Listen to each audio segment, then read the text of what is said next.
जय माता दी बहनों। अहोई अष्टमी के व्रत में पूजा के साथ ही व्रत कथा सुनने का खास महत्व है। मानते हैं इस कथा को सुनने के बाद ही आपका व्रत पूर्ण माना जाता है। माताएं संतान की दीर्घायु के लिए पूरे दिन व्रत करती है और फिर दोपहर के बाद अहोई माता की पूजा करती है। शाम को तारों को अर्घ देकर व्रत तोड़ती है। तो आइए जानते हैं अहोई अष्टमी की व्रत की कथा, स्याहू माता की कथा। एक साहूकार था जिसके 7 बेटे और 7 बहुएं थी। दिवाली से पहले कार्तिक अष्टमी को 7 बहुएं अपनी इकलौती ननद के साथ जंगल में जाकर खदान में मिट्टी खोद रही थी। वहां स्याहू की मांद थी। मिट्टी खोदते समय ननद के हाथ से स्याहू का बच्चा मर गया। इससे स्याहू माता बहुत नाराज हो गई और बोली, मैं तेरी कोख बांधूंगी। तब ननद अपने 7 भाभियों से बोली, तुम में से कोई अपनी कोख बंधवा लो। सभी भाभियों ने अपनी कोख बंधवाने से इनकार कर दिया, परंतु छोटी भाभी सोचने लगी, अगर मैंने अपनी कोख नहीं बंधवाई तो सासू जी नाराज होंगी। यह सोचकर ननद के बदले में छोटी भाभी ने अपनी कोख बंधवा ली। अब इसके बाद उसको जो बच्चा होता वह 7 दिन का होकर मर जाता।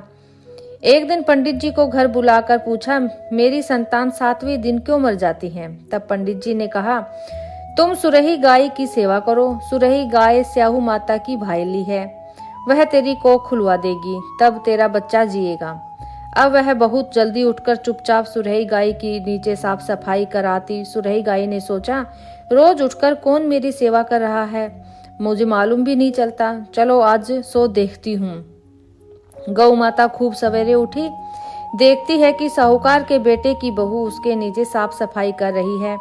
गौ माता उससे बोली, क्या मांगती है? साहूकार की बहू बोली, स्याहू माता तुम्हारी भाईली है, उसने मेरी कोख बांध रखी है, सो मेरी कोख खुलवा दो। गौ माता ने कहा, अच्छा ठीक है। अब तो गौ माता समुद्र पार साहूकार को बहू को अपनी भाईली के पास लेकर चल पड़ी। रास्ते में कड़ी धूप थी, सो वह दोनों एक पेड़ के नीचे बैठ गई। थोड़ी देर में एक सांप आया। उसी पेड़ पर गरुड़ पंखनी का एक बच्चा था। सांप उसको डसने लगा। तब साहूकार की बहू ने सांप मारकर ढाल के नीचे दबा दिया और बच्चे को बचा लिया। थोड़ी देर में गरुड़ पंखनी आई तो यहाँ खून देखकर साहूकार की बहू को चोंच मारने लगी। तब साहूकार की बहू बोली, मैंने तो तेरे बच्चे को नहीं मारा, बल्कि सांप तेरे बच्चे को करीब आया था तो मैंने उसको मारकर तेरे बच्चे की रक्षा की है।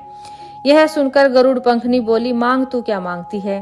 अब बहू बोली, 7 समुद्र पार स्याहू माता रहती है, हमें तो तू उसे उसके पास पहुंचा दे। तब गरुड़ पंखनी ने दोनों को अपनी पीठ पर बैठाकर स्याहू माता के पास पहुंचा दिया। स्याहू माता उनको देखकर बोली, आ बहन बहुत दिनों में आई है। फिर कहने लगी, बहन मेरे सिर में जुएं पड़ गई हैं। तब सुरही के कहने पर साहूकार की बहू ने उसकी सारी जुएं निकाल दी। इस पर स्याहू माता प्रसन्न होकर बोली, तूने मेरे सिर में बहुत सलाई घेरी है, इसलिए तेरे 7 बेटे और 7 बहू होंगी।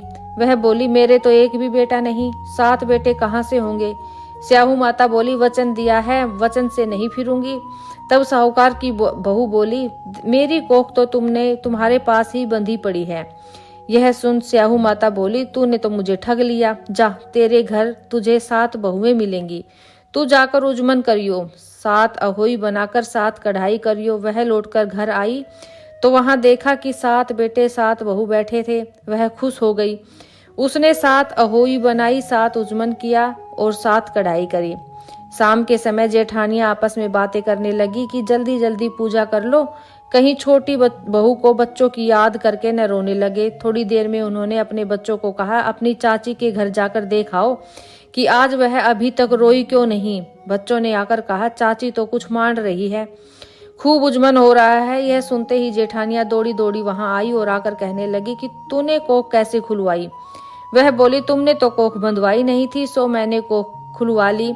अब स्याहू माता ने कृपा करके मेरी कोख खोल दी। हे स्याहू माता, जिस प्रकार उस साहूकार की बहू की कोख खोली, उसी प्रकार हमारी भी कोख खोलना। एक कटोरी में गेहूं के दाने या फिर हल्दी चावल लेकर कहानी को सुने। अहोई अष्टमी की दिन पूजा की शुरुआत गणेश जी की इस कथा से करनी चाहिए। गणेश जी की कथा के पाठ के बिना व्रत का फल अधूरा माना जाता है।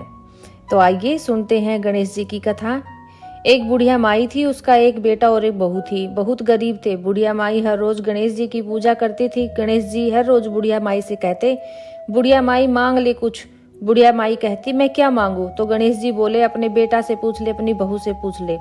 तो बेटा बोला, माँ धन मांग ले। बहू से पूछने लगी तो बहू बोली, सासू जी पोता मांग लो। बुढ़िया माई ने सोचा कि दोनों अपने मतलब की मांग रहे हैं। सो पड़ोसन से जाकर पूछे। वह पड़ोसन से जाकर पूछी कि गणेश जी मेरे सपने में आते हैं और बोलते हैं कि बुढ़िया माई मांग लो कुछ। तो पड़ोसन बोली, पगली, क्यों तो तू धन मांगे, क्यों तू पोता मांगे? थोड़ी दिन की जिंदगी है, अपनी सुंदर काया मांग ले। घर आकर बुढ़िया माई सोचने लगी, बहू बेटा भी राजी हो, उनकी भी माननी चाहिए। दूसरे दिन गणेश जी आए और बोले, बुढ़िया माई कुछ मांग। बुढ़िया माई ने कहा, मुझे सुंदर काया दे, सोने के कटोरे में पोते को दूध पीता देखूं, अमर सुहाग दे, निरोगी काया दे, भाई दे, भतीजे दे, सारा परिवार दे, सुख दे, मोक्ष दे। गणेश जी ने कहा, बुढ़िया माई तूने तो मुझे ठग लिया, सब कुछ मांग लिया, अब जैसा है बोला है वैसा ही हो जाएगा। और गणेश जी अंतर्ध्यान हो गए। अब बुढ़िया माई के यहाँ वैसा ही हो गया। गणेश जी महाराज जैसा बुढ़िया माई को दिया वैसा सबको दे, कहते को हुकारा भरते को सबको दे। जो श्रद्धा से अहोई माता और विनायक जी की कथा सुनता है उसके घर में कभी विघ्न नहीं आता, संतान सुख प्राप्त होता है और माता पिता दोनों की कृपा सदा बनी रहती है।